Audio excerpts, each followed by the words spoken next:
మానవుడు తనకున్న జిజ్ఞాసతో ఈ బ్రహ్మాండంలో తనకు తోడుగా మరో చోట ఎక్కడైనా జీవం ఉందేమోనని చిరకాలంగా వెతుకుతూనే ఉన్నాడు. ఆ విషయం మీకు కూడా తెలుసు. అయితే టెర్రీ లవ్లేస్ అనే అమెరికా మాజీ సైనికాధికారి తను రాసిన ఇన్సిడెంటెడ్ డెవిల్ డెన్స్ అనే పుస్తకంలో ఏలియన్స్తో తన అనుభవాన్ని వివరించాడు. అవును, 1977లో ఆర్కాన్సస్ రాష్ట్రం డెవిల్స్ డెన్ స్టేట్ పార్క్లో తనకు తన స్నేహితుడు టోబీకి ఎదురైన ఆ అనూహ్య సంఘటనల గురించి అతను అందులో రాశాడు. కొన్ని దశాబ్దాల పాటు తనను ఆ అనుభవం వెంటాడింది, వేధించిందని, బయటకు వెల్లడించలేక తనలోనే దాచుకోలేక సతమతమయ్యానని చెప్పాడు. యూఎఫ్ఓల గురించి, ఏలియన్స్ గురించి, యూఏపీల గురించి ఇప్పటికీ ప్రపంచవ్యాప్తంగా ఎన్నో కథనాలున్నాయి. వాటిలో ఎక్కువగా అమెరికాకు చెందినవే ఉండడం విశేషం. అమెరికా ఆ గ్రహాంతరవాసుల గురించి ఏవేవో రహస్యాలు దాచిపెట్టిందనే ఆరోపణలు ఉన్నాయి. అవేవి సాక్ష్యాధారాలతో నిరూపించబడలేదు, కానీ అమెరికాని ఈ విషయంలో అనుమానించడానికి మాత్రం కారణమయ్యాయి. టెర్రీ లవ్లేస్ తన ఇన్సిడెంట్ ఎ డెవిల్స్ డెన్ పుస్తకంలో చెప్పినట్టు అమెరికాకు ఆ గ్రహాంతర జీవులతో రహస్య ఒప్పందాలు ఉన్నాయని అనుకోవాలంటే అందుకు కూడా ఆధారమేమీ లేదు. టెర్రీ మాటలను నిజమని నమ్మాలి అంతే. ఎందుకంటే అతని మాటలను సమర్థించుకోవడానికి తగిన ఆధారం అతని వద్ద నుంచి మాయమైందన్నాడు. ఇది ఇంకా విచిత్రం. ఈ మన భూగోళానికి ఏలియన్స్ వచ్చాయని తాను కలిశానని అంటున్నాడు టెర్రీ. కావాలంటే చూడండి అంటూ ఒక ఎక్స్రే చూపిస్తున్నాడు. అందులో అవి తన కారులో అమర్చినట్లు చెప్తున్న ఒక లోహపు పలక కనిపిస్తోంది. అయితే తాను ఎన్నడూ ఎటువంటి శస్త్రచికిత్స చేయించుకోలేదని, ఎలాంటి ప్రమాదానికి గురి కాలేదని, శరీరంలో ఏ ఎముకో విరిగితే అతుక్కోవడానికి ప్రత్యేక తరహా బ్లేడ్ వంటి ఇంప్లాంట్స్ పెట్టడము జరగలేదని టెర్రీ గట్టిగా చెప్పాడు.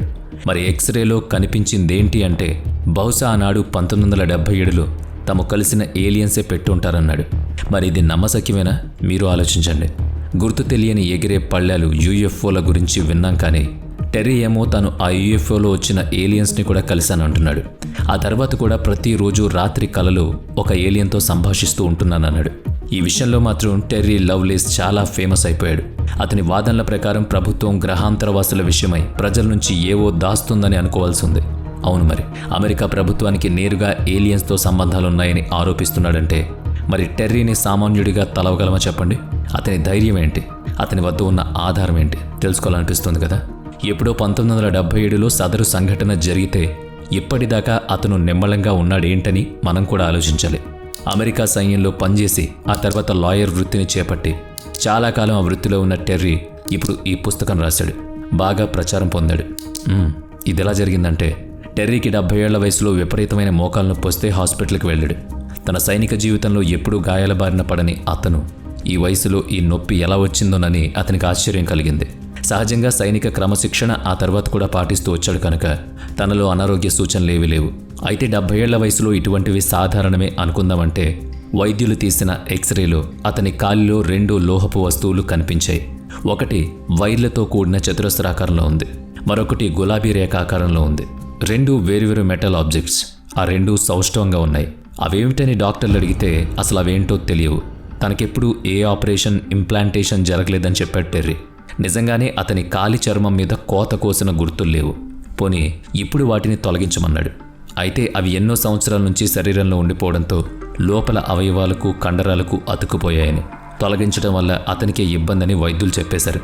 అదిగో అప్పుడు అతను గుర్తొచ్చింది. తాను తన స్నేహితుడు టోబీతో కలిసి 1977లో ఆర్కాన్సస్ రాష్ట్రం డెవిల్స్ డెన్ స్టేట్ పార్క్లో కంపెనీకి వెళ్ళామని, అప్పుడక్కడ తాము కలిసిన ఏలియన్ తన కాలులో వీటిని అమర్చుంటుందని టెర్రీ చెప్పాడు. ఇంతకాలంగా వైద్యం చేయించుకోవాల్సినంతగా ఒంట్లో ఏ నలత కలగకపోవడం, ఎక్స్రే వంటి స్కానింగ్లు అవసరం పడకపోవడంతో అవేవి బయటపడలేదు. అలాగే ఏలియన్స్ని కలిసిన సంగతి, అప్పుడేమైందనే సంగతి వెల్లడించకపోవడానికి కారణం ఆర్మీ తనను హెచ్చరించడమే అన్నాడు. అయితే 70 ఏళ్ల వయసులో తన అనుభవాలను అక్షర రూపంలో పెట్టి 2017లో ఇన్సిడెంటెడ్ డెవిల్స్ డెన్ అనే పుస్తకం ప్రచురించాడు. అమెరికాలోని ఆ ప్రాంతాల్లో అతి లోతైన గుహలు ఉండడం, అవి భయం గొలిపేవిగా ఉండడంతో ఆ పేరు వచ్చింది. గుహల లోపల నుంచి మంచినీరు ప్రవహిస్తూ ఉంటుంది. ఆ జల ప్రవాహాల్లో ఈదులాడుతూ ఏటా చాలామంది చనిపోయారు. కాకుంటే యువతకు అటువంటి ప్రదేశాల్లో సాహసించి ప్రవర్తించడం మజానిస్తుంది. అలాంటి చోటులో టెర్రీ, టోబీలు క్యాంపింగ్ వేశారు. వీళ్ళిద్దరూ తమ గుడారం వేసుకున్న ప్రదేశంలో ఆకాశంలో భారీగా వెలుతురు కనిపించింది. 3 చుక్కలుగా మారిన ఆ వెలుగు వీళ్ళిద్దరి వైపు వచ్చేసరికి ఒక 5 అంతస్తుల భారీ భవనమంత పెద్ద వస్తువుగా గాల్లో తేలుతూ నిలిచింది. ఇద్దరూ భయంతో కాలికి బుద్ధి చెప్దాం అనుకునేసరికి ఆ భవనం నుంచి వచ్చిన ఓ వెలుగు ఇద్దరిని కదలకుండా చేసింది. ఆపై ఇద్దరూ కళ్ళు తెరిచేసరికి తమ గుడారంలోనే ఉన్నారు. అంత కలగా తోచింది. తాము చూసిన వస్తువు ఏంటి అని చర్చించారు. అలా దీర్ఘాలోచనలో పడింది టెర్రీ మాత్రమే. టోబీ మాత్రం ఇప్పటి వరకు తామిరువురం ఆ వస్తువు లోపలే ఉన్నామని, ఇప్పుడే వాళ్ళు తమను టెంట్లో దిగబెట్టి వెళ్ళిపోయారని చెప్పాడు. ఏం నీకేం గుర్తులేదా అని టెర్రీ అడిగాడు. టెర్రీ తనకేం జ్ఞాపకం లేదన్నాడు. ఆ రాత్రి అప్పటికప్పుడు ఇద్దరూ టెంట్ తొలగించి తమ వాహనంలో బయలుదేరి ఇళ్లకు చేరిపోయారు. మర్నాడు మిలిటరీ హాస్పిటల్కి వెళ్ళి జరిగిందంతా చెప్పారు. టోబీ తమ ఇద్దరి అనుభవం చెప్పగా టెర్రీ తమకు ఓ పెద్ద భవనమంతా వెలుగు కనిపించిందని మాత్రమే చెప్పాడు. టోబీ మాత్రం తామిద్దరం ఆ భవనంలోకి తీసుకువెళ్లబడ్డామని, అక్కడ 4-5 అడుగుల ఎత్తున్న మనుషుల్లాంటి వ్యక్తులున్నారని, కానీ వాళ్ళు మనుషులు కారని, పైగా వాళ్ళు నడవడం కాకుండా తేలుతూ తమ వైపు వచ్చారని చెప్పాడు. తామిద్దరినీ వివస్త్రుల్ని చేసి ఏవో పరీక్షలు చేసినట్టు టోబీ చెప్పాడు. తాము భయంతో అరిచిన గొంతులోంచి ఏ శబ్దం బయటకు రాలేదన్నాడు. అప్పుడు ఒక ఏలియన్ తన కళ్ళల్లోకి చూస్తూ ప్రశాంతంగా ఉండు, మేం మిమ్మల్ని ఏం బాధ పెట్టామని చెప్పినట్టుగా తన మెదడుకు తోచిందన్నాడు. ఆ వెంటనే తనలోని భయం, ఆందోళన ఒక్కసారిగా తగ్గిపోయాయని చెప్పాడు. కొంచెం సేపటి తర్వాత ఇద్దరినీ తమ టెంట్లో వదిలిపెట్టి వెళ్ళిపోయారన్నాడు. టోబీ చెప్పిన అతి ముఖ్యమైన మరో విషయం, ఆ వెలుతురు భవనం లోపల తమలాంటి మామూలు మనుషులు కొందరున్నారు. అయితే వాళ్ళు ఆ ఏలియన్స్తో కలిపి పనిచేస్తున్నట్టు అనిపించింది తప్ప తామిద్దరినీ పరీక్షిస్తున్నట్టుగా వారికి పరీక్షించడం లేదు. భూమి మీద మనుషులెవరో వారితో చేతులు కలిపి మన అమెరికా సైన్యానికి ఆపద కొని తెస్తారేమో అని భయపడుతున్నారు. టోబీ చెప్పినదంతా వట్టి భ్రమ అని డాక్టర్లు కొట్టిపారేశారు. ఆ తర్వాత వాళ్ళిద్దరూ తమ పై అధికారుల నుంచి తీవ్రమైన హెచ్చరికలు అందుకున్నారు. ఆ రాత్రి వారి అనుభవాల్ని వేరెక్కడా ప్రస్తావించవద్దన్నారు. అది వారి ప్రాణాలకే ముప్పని హెచ్చరించారు. బెదిరించారు. ఇదేదో కుట్ర అనుకున్నాడు టోబీ. టెర్రీకి అసలు ఏదీ జ్ఞాపకం లేదు. అయితే టెంట్లో తమను విడిచిపెట్టడానికి ముందు తామిద్దరి మీద ఒక ఫ్లాష్ లైట్ వేశారని, బహుశా అది టెర్రీలోని జ్ఞాపకాల్ని తుడిచేసి ఉంటుందని, తనపై అది సరిగ్గా పనిచేయలేదని చెప్పాడు. ఏమైనా కానీ భవిష్యత్తులో ఈ విషయాన్ని ఎవరితోనూ చర్చించకూడదని ఇద్దరు అనుకున్నారు. ఆ మరుసటి రోజే ఇద్దరికీ ప్రపంచంలోని వేర్వేరు ప్రాంతాలకు బదిలీ చేస్తూ ఉత్తర్వులు వచ్చాయి. జపాన్ వద్ద ఉన్న మిలిటరీ బేస్కి టోబీ, ఐరోపా ప్రాంతానికి టెర్రీ వెళ్ళిపోయారు. కొన్ని రోజులకు ఇద్దరి మధ్య కబుర్లు నిలిచిపోయాయి. టెర్రీ ఇక దాని గురించి మొత్తం మర్చిపోయాడు. అయితే అతని కలలో మాత్రం టోబీ వివరించిన ఏలియన్ రూపం కనిపించేది. అది తనతో ఏదో చెప్తున్నట్టుగా తోచేది. మెలకు వచ్చేసరికి అంతా సాధారణంగా ఉండేది. తెల్లని రంగులో ఉన్న ఆ ఏలియన్ ఒక స్త్రీలాగా కనిపించేది.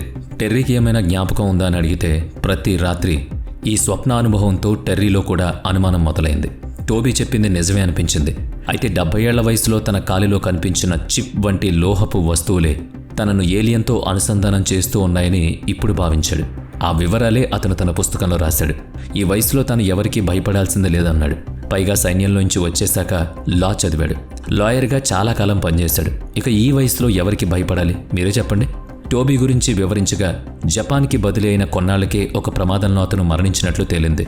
టోబీ చెప్పిన వివరాల్ని ప్రతిరోజు తనకు వస్తున్న కలలను జోడించి టెర్రీ రాసిన పుస్తకంలో వీటన్నిటినీ ప్రస్తావిస్తూ టెర్రీ లవ్లెస్ ఒక వివాదాస్పద ప్రకటన చేశాడు. భూమి మీద ఏలియన్స్ ఇప్పటికీ ఉన్నాయి. ఇది చాలా దేశాల ప్రభుత్వాలకు కూడా తెలుసు. అసలు కొన్ని ప్రభుత్వాలు ఏలియన్స్తో కుమ్మక్కై పనిచేస్తున్నాయి. భూమికి సంబంధించిన సమాచారాన్ని వాటికి చెప్పి వాటితో ఆయుధాల మార్పిడి ఒప్పందాలను చేసుకుంటున్నాయి. ఈ వ్యవహారాల్ని ప్రజలకు తెలియకుండా దాచిపెడుతున్నాయి. ఏలియన్స్ కోసం విశ్వంలో వెతుకులాడడం అనవసరం. అవి ఇక్కడే మన భూమి మీదే చాలా కాలంగా ఉంటున్నాయి. మన ప్రభుత్వాలు మనల్ని మభ్యపెడుతున్నాయంతే అని టెర్రీ ప్రకటించాడు. టెర్రీ ప్రచురించిన పుస్తకం పెద్ద సంచలనాన్ని రేకెత్తించింది. ప్రపంచవ్యాప్తంగా చాలామంది తమ తమ అనుభవాల్ని వివరిస్తూ అతనికి మెయిల్స్ చేశారు. అమెరికా సైనికాధికారులు అతన్ని తన వాదనలకు ఆధారాలు చూపించమన్నారు. టెర్రీ మళ్ళీ ఎక్స్రే తీయించుకున్నాడు. చూస్తే ఈసారి ఆ మెటల్ ఆబ్జెక్ట్ కాలిలో కనిపించలేదు.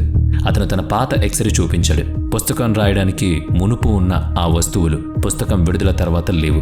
డాక్టర్లు కూడా ఎక్స్రే వరకు టెర్రీ చెప్పేది నిజమేనన్నారు.